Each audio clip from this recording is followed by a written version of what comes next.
नेता प्रतिपक्ष कह रहे थे कि वहां की स्थिति ऐसी है कि अगर मंदिर आ भी जाएगा, मंदिर बन जाएगा। मैं कहता हूं, ये तो बाबरनामा भी कहता है कि हर मंदिर को तोड़ करके एक ढांचा खड़ा किया गया। आप तो एक श्रेष्ठ ब्राह्मण कुल में आपने जन्म लिया है। आप तो भारत के पुराणों की परंपरा पर विश्वास करते हैं।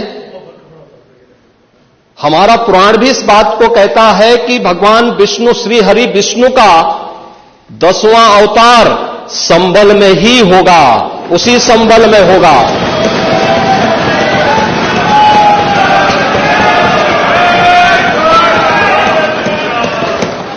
और यह तो केवल सर्वे की बात थी। माननीय न्यायालय के आदेश पर जिलाधिकारी का मतलब जिले का एडमिनिस्ट्रेटिव हेड, पुलिस अधीक्षक उस जिले की पुलिस फोर्स का मुखिया है।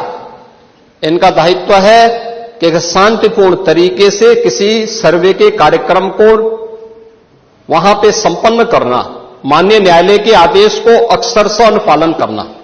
और सर्वे 19 नवंबर को भी हुआ, 21 नवंबर को भी हुआ,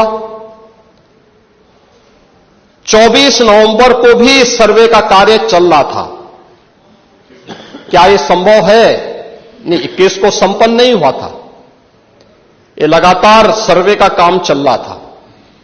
और सर्वे के कार्य के दौरान पहले 2 दिन कोई भी शांति भंग नहीं हुई। तीसरे दिन जब 23 नवंबर को जुमे की नमाज के पहले और जुमे की नमाज के दौरान जिस प्रकार की तकरीरें दी गईं, उन तकरीरों के बाद माहौल खराब हुआ और फिर उसके बाद जिस प्रकार की स्थितियां की गई थी वो सबके सामने है। और इसलिए मैं कह रहा हूं, हमारी सरकार ने तो पहले ही कहा कि हम जुडिशियल कमीशन बनाएंगे। ये एक्ट के अंतर्गत ही इस कमीशन बना हुआ है। माननीय सदन में उसकी रिपोर्ट भी आएगी। दूध का दूध और पानी का पानी सबके सामने आएगा।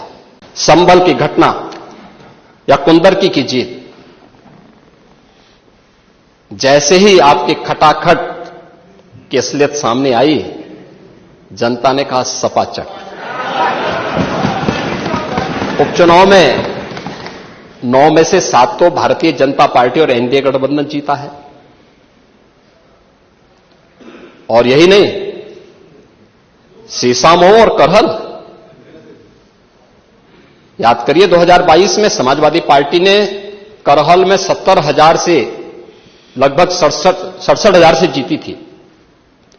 इस बार वह मात्र 13-14,000 तक आ गई है। वो भी चच्चू थोड़ा वहां पे कृपा कर लिए, नहीं तो वहां भी सपाचट तय था। अगली बार होगा, अगली बार होगा चच्चू।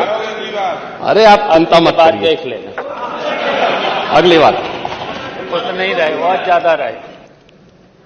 अगली बार सीसामऊ में भी बाल बाल बच गए।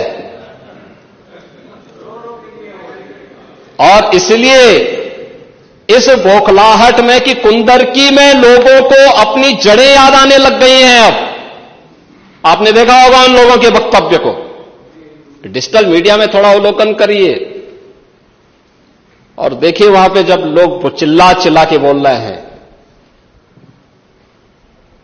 कि इन विदेशियों से पिंड छुड़ाना है। क्या बोल रहे हैं लोग? सबको अपनी जड़ें याद आने लग गई हैं। और मुझे लगता है जिस दिन इकबाल महबूब जी को भी अपनी जड़ें याद आएंगी, वह भी फिर यही बात बोलेंगे जो इधर के माननीय सदस्य कह रहे हैं।